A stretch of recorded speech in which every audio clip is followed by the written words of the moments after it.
रामचरितमानस के अध्याय 13 में आपका हार्दिक स्वागत है। आप सभी को मेरी तरफ से जय श्री राम।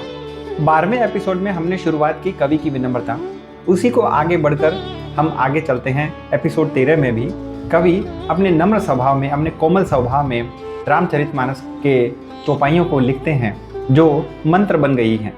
जिस समय रामचरितमानस लिखी गई थी 500-600 साल पहले, उस समय संस्कृत का चलन बहुत अधिक था कि जिसने संस्कृत में लिखा है ना, वही प्योर है, वही सच में भगवान तक पहुंचती है।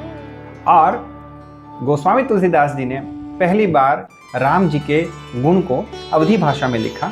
तो कुछ लोग ऐसे होते हैं जिनको ये एक्सेप्ट नहीं होता, ये सहन नहीं होता कि नहीं, संस्कृत में हो तो ही भगवान है, बाकी तो सब पाखंड है।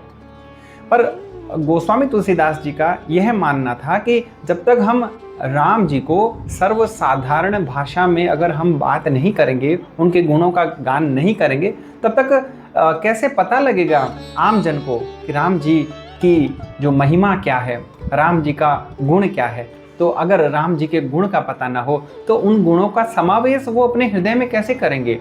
इसीलिए रामचरितमानस का उद्भव हुआ। तो चलते हैं हम आगे, कवि की विनम्रता में डूब जाते हैं। आगे गोस्वामी तुलसीदास जी कहते हैं कि जे जन्मे कलिकाल कराला, करतब बायस बेश मराला। जो मनुष्य भयंकर ये इस कलयुग में जन्मे हैं, उनके कर्म तो कौवे जैसे हैं, पर उनके जो वेशभूषाएं हैं वो हंस जैसी है। आगे गोस्वामी जी लिखते हैं कि चलत कुपंथ बेद मग छाड़े, कपट कलेवर कलिमल भाड़े। वे जो लोग हैं जो कलयुग में जन्मे हैं, वो वेद पुराण को छोड़कर गलत मार्ग पर चले जाते हैं।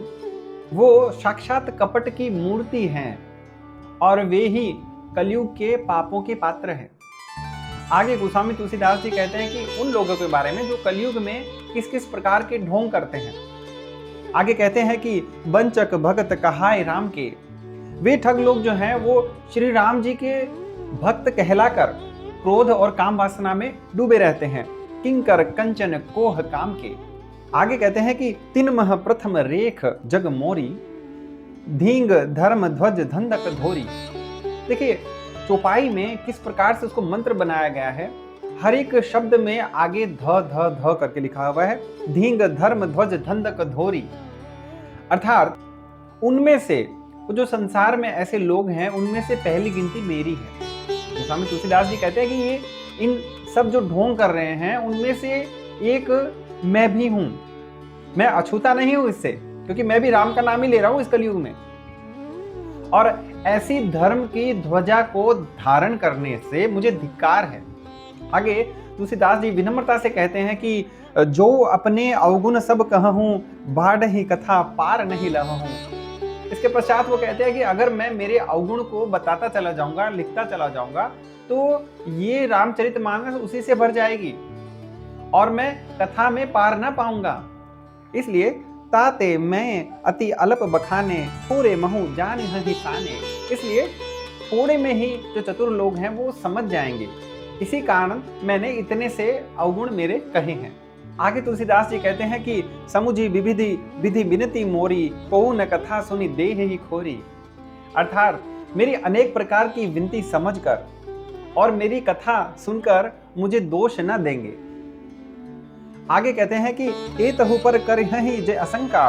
परंतु इतने में भी जो लोग संदेह करेंगे उनके लिए क्या है, उनके लिए बोलते हैं मोहित अधिक ते जड़ मति रंका। वो मुझसे भी अधिक मूर्ख और बुद्धिहीन होंगे। ऐसा कभी कहीं देखा है जिन्होंने अपने बारे में ऐसा कुछ लिखा हो? इससे ज्यादा सहज स्वभाव का कौन कवि होगा इस दुनिया में। आगे कवि अपने बारे में कहते हैं कि कवि न हो हूं नहीं चतुर कहा हूं, कि मैं न तो कवि हूं और न ही मैं चतुर कहला रहा हूं। मति अनुरूप राम गुण गाऊं हूं। मेरी जितनी बुद्धि है ना, उसी के अनुसार ही मैं राम जी के गुण गा रहा हूं जी। मुझे कुछ इतना ज्यादा कुछ है नहीं और मैं अपने आप को इतना चतुर भी नहीं कह रहा हूँ। आगे कहते हैं कि कह रघुपति के चरित्र अपारा, कि कहाँ रघुपति जी के चरित्र जो अपार चरित्र है, जिसको मैं क्या कोई भी किसी पुस्तक में गढ़ नहीं सकता। आगे कहते हैं कि कह मति मोरी निरत संसारा, और कहा जो मेरी मति है जो अभी भी संसार में फंसी हुई है। तो कहाँ राजा राम जी का चरित्र है और कहाँ मेरी जो बुद्धि है। आगे गोस्वामी तुलसीदास जी कहते हैं कि जही मारुत गिरी मेरू उड़ाही, तो जिस प्रकार जो पवन है वो मेरू पर्वत, बड़े से बड़े पर्वत को उड़ा कर ले जा सकती है, इतना साहस है उसमें। कहूं तूल के ही लेखे माही, तो रुई का उसके सामने क्या गिनती है, वो तो पहले से ही उड़ जाएगी। आगे कहते हैं कि समुझत अमित राम प्रभुताई, इसी कारण श्री राम जी की अपार महिमा को समझकर करत कथा मन अति कदराई, अर्थात मेरा मन इस कथा को रचते हुए, इस कथा की रचना करते हुए हिचकिचा रहा है, मैं क्या करूं। आगे एक दोहा आता है गोस्वामी तुलसीदास जी का, वो क्या कहते हैं कि सारद शेष महेश विधि आगम निगम पुराण, नेति नेति कही जासु गुण करहि निरंतर गान, अर्थात सरस्वती माता, शेषनाग जी, महेश जी, ब्रह्मा जी, शास्त्र वेद तथा पुराण भी नेति नेति कहते हैं, जिसका कोई अंत नहीं है, ऐसा कहकर जिस प्रभु के गुण का वो सदैव गान करते हैं। सब जानत प्रभु प्रभु था सोई, यद्यपि सब जानते हैं कि श्री राम जी की वही प्रभुता है कि जो नेति नेति कहकर गाई जाती है। तद्यपि कहे बिनु रहा न कोई, फिर भी कहे बिना कोई रहा नहीं। आगे कहते हैं कि तहाँ वेद अस कारण राखा, भजन प्रभाव भांति बहुभाषा। आगे लिखते हैं कि इसका कारण ये है कि वेद पुराणों में भजन का प्रभाव बहुत अच्छे से कहा गया है। और क्या वो प्रभाव है, आगे कहते हैं कि एक अनीह अरूप अनामा, जो अद्वितीय है, जो इच्छा रहित है, जो निराकार है, जिसका कोई आकार नहीं है, जिसका कोई नाम नहीं, नामहीन है, जो अजन्मा है, जो सतचित आनंद है, अज सतचित आनंद पर धामा, सतचित आनंद है और वो सबसे परे जिसका स्थान है, व्यापक विश्व रूप भगवाना, और जो सब में व्यापक विश्व रूप भगवान है। ते ही धरी देह चरित कृत नाना, वही तो यहाँ पर अवतार लेकर अलग अलग प्रकार के, नाना प्रकार के चरित्र करते हैं। आगे गोस्वामी तुलसीदास जी ऐसा कहते हैं कि सो केवल भगतन हित लागी, परम कृपाल प्रणत अनुरागी, कि जो भगवान हैं वो भक्तों के लिए ही तो ये देह धारण करते हैं, उनके हित के लिए ही तो देह धारण करते हैं, क्योंकि वो परम दयालु है और हमारे हित की सोचा करते हैं। आगे कहते हैं कि जेहि जन पर ममता अति छोहू, भगवान को जिस पर इतनी ममता आ जाती है या जिन पर वो बहुत अधिक प्रीति हो जाती है भगवान को, जेहि करुणा करी किन्ह न कोहू, तो वो उन पर करुणा निधान भगवान कभी क्रोध नहीं करते। आगे कहते हैं कि गई बहोर गरीब नेवाजू, वे गई हुई वस्तु को फिर देने वाले हैं, सरल सबल साहिब रघुराजू। जैसे सुग्रीव को गया हुआ राज्य फिर से उनको दिला दिया। बुध बर नहीं हरि जस अस जानी, कर ही पुनित सुफल निज बानी। ऐसा जानकर जो पंडित जन जो हैं वो भगवान की कथा करते हैं और उनकी कथा को वर्णन करके अपनी वाणी को शुद्ध करते हैं। आगे तुलसीदास जी कहते हैं तेहि बल में रघुपति गुण गाथा, कहीं हूँ नाई राम पद माथा। उसी बल से मैं भी अपनी वाणी को पवित्र करना चाहता हूँ, इसीलिए मैं रघुनाथ जी के आगे उनके चरणों में माथा टेक कर उनकी जो गाथा है उसको मैं गाना चाहता हूँ। आगे गोस्वामी तुलसीदास जी महर्षि वाल्मीकि जी के बारे में, उनके बारे में बताते हैं कि मुनिनः प्रथम हरि कीर्ति गाई। जो वाल्मीकि जी जो थे उन्होंने पहली बार सर्वप्रथम राम जी के चरित्र को गाया, उनको गढ़ा, उनको लिखा। ते ही मग चलत सुगम मोहि भाई, तो उन्होंने जो मार्ग बनाया था ना, वो मार्ग पे ही मैं चलूंगा, क्योंकि वही मार्ग देखा हुआ है और वही मार्ग सुगमता से मैं वहां तक अपने जो गंतव्य स्थान तक है मैं पहुंच जाऊंगा और उसी में मेरी सुगमता है, बड़े आराम से मैं उस पर चल सकता हूँ। आगे गोस्वामी तुलसीदास जी अपने दोहे में कहते हैं कि अति अपार जे सरित बर, जो नृप सेतु कराही। अर्थात जो बड़ी बड़ी नदियां हैं उस पर राजा महाराजा लोग पुल बनवा देते हैं इधर से उधर जाने के लिए। आगे कहते हैं कि चढ़ी पिपली कऊ परम लघु, बिनु श्रम पार ही नाही।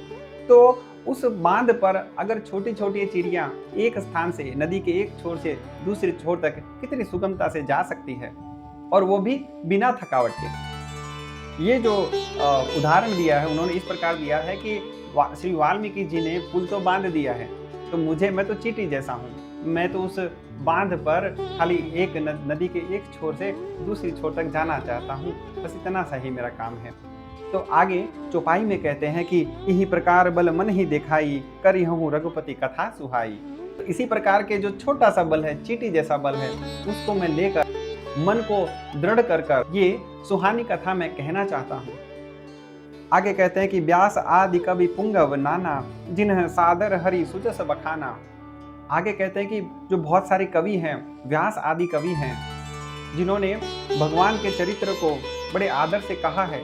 चरण कमल बंदौ तिन्ह केरे, मैं उन पूज्य कविश्वरों की चरणों में वंदना करता हूँ। और आगे कहते हैं कि पूर्वहु सकल मनोरथ मेरे, और मैं उनसे प्रार्थना करता हूँ कि मेरे सारे मनोरथ हैं उनको पूर्ण करें। आगे कहते हैं कि कलि के कबिनह करूं परनामा, जिन बरने रघुपति गुण ग्रामा। कलि के कबिन हैं, जो कलयुग के जो कवि रहे हैं, उनको भी मैं प्रणाम करता हूँ, जिन्होंने रघुनाथ जी के चरित्र के बारे में वर्णन किया है। आगे कहते हैं कि जे प्राकृत कवि परम सयाने, और जो भी स्वाभाविक कवि, जो चतुर कवि हैं, भाषा जिन हरि चरित बखाने, जिन्होंने अपनी भाषा में श्री राम जी के चरित्र का गान किया है। भय जे अहि जे होई यहीं आगे, प्रणव सब ही कपट सब त्यागे। ऐसे जो अभी हैं, जो पहले थे और जो आगे होने वाले जो कवि हैं, उनको भी मैं छल कपट को छोड़कर प्रणाम करता हूँ।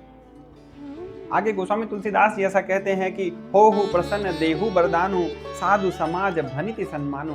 वे सब प्रसन्न होकर मुझे वरदान दीजिए कि मैं जब साधु के समाज में ये कविता का, ये रामचरितमानस का गान करूंगा तो मेरा भी सम्मान हो, मेरा भी और इस कविता का भी आदर हो। आगे गोस्वामी तुलसीदास जी कहते हैं कि जो प्रबंध बुध नहीं आदर ही, सो श्रम बादि बाल कवि करही।